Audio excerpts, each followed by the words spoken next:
Hi everyone, welcome to this new video from Not Real Engineering, and I'm starting a new series named Fracture Mechanics Basics, and this is the first part where we will discuss Griffith's theory. These days most of the simulation software such as Abacus, ANSYS, they can perform crack propagation simulation, which is very useful in many industries.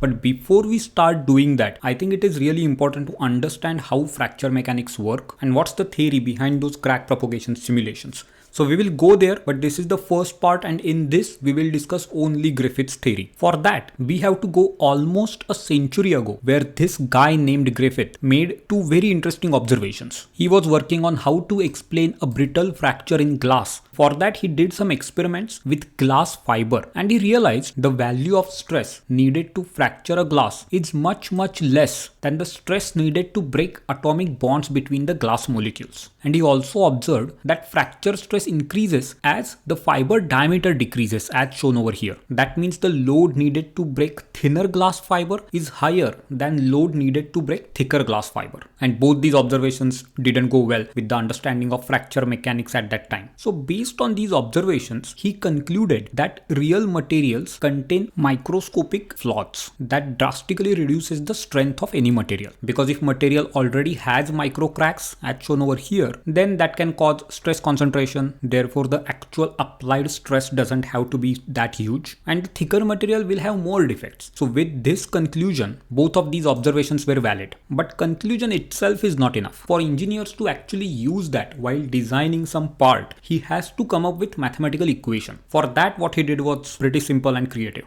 Let's assume some random body which has a pre-existing crack of length A1. Here if we assume the body in 2-dimensional, then it will be a crack of length A1. But if we assume body is in 3 dimension, then this will be crack of area A1. That's why I mentioned meter square here, but it depends on if you are working in 2D or 3D. When there are no applied loads on this body, then the total strain energy of this body will be 0. Now let's say if we apply some loads. Because of this, body will develop stresses and strains, due to which the total strain energy of body is U1. Because of these loads, let's say the crack grows to new length, which is now A2, and when crack grows, the body relaxes. Why that is let's say if this crack grows fully and if body becomes like two separate parts, then there will not be any stress in those two parts, right? That's why whenever crack grows, the total strain energy goes down. For this new crack length, let's say total strain energy is U2. If we zoom on this corner over here, there will be glass molecules, and for crack to grow, these molecules have to go far away from each other.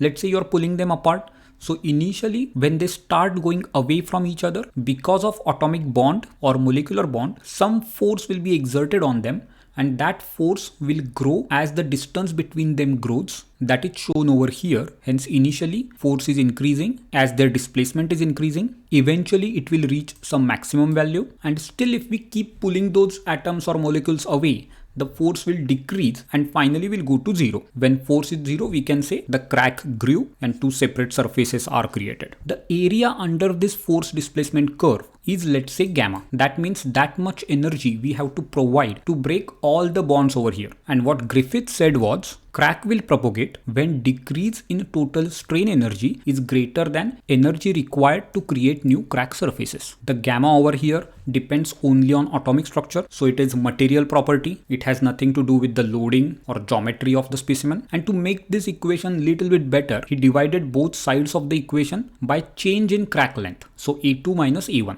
and defined this new term as critical energy release rate. Here the idea is gamma is the total energy required to create this much new crack surface, but the GC being the energy required to create a new unit crack surface. So we are just dividing gamma by change in crack length, and that will be our GC. As gamma is material property, so will be the GC. You can think of we are just normalizing gamma for simplicity. Now the left hand side we can write like this, and this is called energy release rate. This negative sign comes because here it is U1 minus U2, and in denominator it is A2 minus A1. So they are opposite of each other.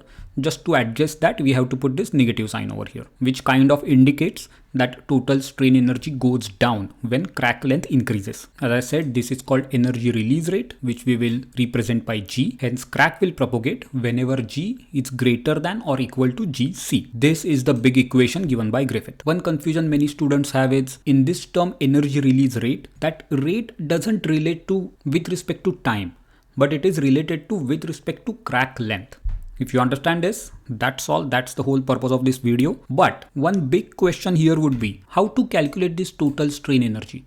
Because unless we calculate that, we can't calculate G. Let's assume we can actually measure the crack length, but still we cannot measure U directly, right? And also how to calculate gamma or GC, which is a material property. So to answer that, if life was easy, where we have a very simple geometry, one let's say simple loading and just a single crack, then in that case we can find analytical formula to calculate G. One example is shown over here. This is an infinite plate with a single crack at the center under uniaxial tensile load. For this specific example, the value of G can be found out using this formula. You must have seen this example in any fracture mechanics book. And to calculate GC, we have to go with experiments, as it is a material property. You can think of that as something similar to yield stress. How we calculate yield stress is we do uniaxial tensile test, obtain the stress strain graph, and then we say, okay, this is the yield stress. Similarly, to find GC, we will do something like this. Take a plate, apply uniaxial loading, and keep increasing the load. And we will note down the value of load exactly when the crack grows. And using that, we can get the value of GC. But in most real life cases, we have multiple cracks, complex geometries, and complex loadings. So in this case, it is very difficult to come up with analytical formula.